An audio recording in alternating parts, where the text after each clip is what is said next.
کم خلک چې غیر قانوني اسلحه لري بغیر د لایسنس اصله چا سره وي نو هغه دا ویډیو ضرور وګورئ ځکه د پنجاب حکومت غیر قانوني اسلحه لرلو والا خلکو د پاره یو نوې قانون جوړ کړی دی ډیره غټه سخته سزا یې پخې جوړې ده په کې پی کې کې دا قانون نه دی امپلیمنٹ شوی خو په فیوچر کې هم دا قانون په کې پی کې کې امپلیمنٹ کېدی شي نو چې چا سره هم غیر قانوني اسلحه د ایله پکار چې لایسنس ولا جوړ کی لکه اسلحه خلک د سره لپاره لري نن سبا ضرورت ته اصلي نن سبا چې څومره کرایم روشو دا کرایم زیات شوی دی نو هر سړی د خپل پروټیکشن د لپاره اسلحه لري نو بیا دغه اصلي د لپاره بیا تاسو لایسنس هم جوړ کړئ چې دا قانوني اسلحه شي ځکه د پنجاب حکومت وسویل یو میاشت ټایم ورکړی دی چې یو میاشت کې تاسو غیر قانوني اسلحه حکومت سره جمع کړئ یو میاشت پس که بیا چېرې چا سره غیر قانوني اسلحه برآمد شوه نو 14 سال کې پلس 20 लाख پورې جرمانه په هغه سړي باندې لګي 14 लाख 20 लाख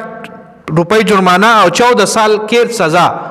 نو دا ویډیو مقصد مې سره دا چې اکثر په کې پی کې کې ډېر پښتانه اکثر اسلام آباد لزیا یو خو یا بل خو پنجاب طرف ته اوړي نو هغه سره کچره غیر قانوني اسلحه وي ځا په چیک پوسټ باندې یا په ناکا باندې ځا مرګره یا ولا یو سرکاري نوکر یا ولا وي چې لکه دا وسله بس ما سره ده او لایسنس ور ویم نه خو بس هغه پیسې مې یا شفارس یا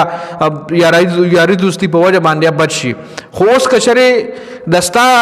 اصلي لایسنس هم نوي او ته په پنجاب کې گرفتار شو نو کته د کې پی کې که د هر ځای خو کتا سره چرته ال غیر قانوني اسلحه برآمد شو نو پتا باندې هم 20 लाख جرمانه پلس 14 سال کې خاتل شي نو ځکه مې دا ویډیو جوړه کو بل د ویډیو مقصد مې دا هم چې دا قانون کې پی کې لمراتل شي نو چې کم ملګری اسلحه لري د خپل ضرورت د پاره ساتلې ده د خپل پروټیکشن د پاره ساتلې ده نو ښه خبره ده خو بل طرف ته تاسو د لپاره لایسنس هم جوړ کړئ لایسنس لا اپلای وکړئ اوس نه ځکه چې حکومت بیا اعلان کوي چې غیر قانوني اسلام موږ بندو نو بیا باغی کې د لایسنس هم بند کی هغه ټایم بیا لایسنس کې تاسو له مشکلات راتلی شي نو دینه بهتره ده چې اوس نه تاسو لایسنس لا اپلای وکړئ او پنجاب ګوره یو ملک چې کله د ملک نه اصله ختمي نو هغه ملک کې پیله امن راوستل پکار دي صرف د پاکستان خبر نه کوم کو چې تاسو سره د بهر ملکونو خبرو کوم دا کم چې ترقی یافته ملکونه لري بنځو دوبۍ سعودي خبره بوکو نو الته چې سره اصله چې کموي نو چې سره په کورونو کې اصلاح غي نه ساتي په دې وجه نه ساتي چې الته کرایمز نشته